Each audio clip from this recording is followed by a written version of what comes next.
អ្នកទាំងអស់គ្នាថ្ងៃនេះខ្ញុំចង់បង្ហាញអ្នកអំពី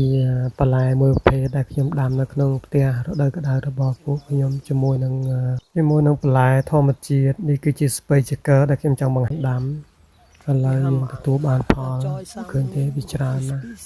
ហើយខ្ញុំកំពុងតែប្រមូលវាដើម្បីទុកហូបច្រើនណាស់ចឹងទៅហូបមិនអស់ទេ2នាក់ហើយវាជាធម្មជាតិបន្លែសុទ្ធៗដែលយើងដាំនៅក្នុងផ្ទះចការបស់ពួកខ្ញុំតែស្វាមីខ្ញុំក៏បានដាំសម្រាប់ខ្ញុំជាពិសេសដែលគាត់ដឹងថាខ្ញុំចូលចិត្តបន្លែហូបបន្លែច្រើនគាត់ក៏ចូលចិត្តហូបបន្លែច្រើន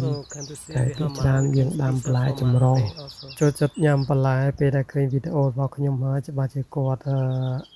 សប្បាយចិត្តរីករាយដែលមើលវីដេអូណាមួយវាជាបន្លែធម្មជាតិដែលខ្ញុំចង់ចែករំលែកឲ្យអ្នកទាំងអស់គ្នាបានដឹងចង់ចែករំលែកអំពីបន្លែធម្មជាតិឲ្យអ្នកទាំងអស់គ្នាបានដឹងថាបន្លែធម្មជាតិគឺវាដុះមកគឺវាអត់សូវធំ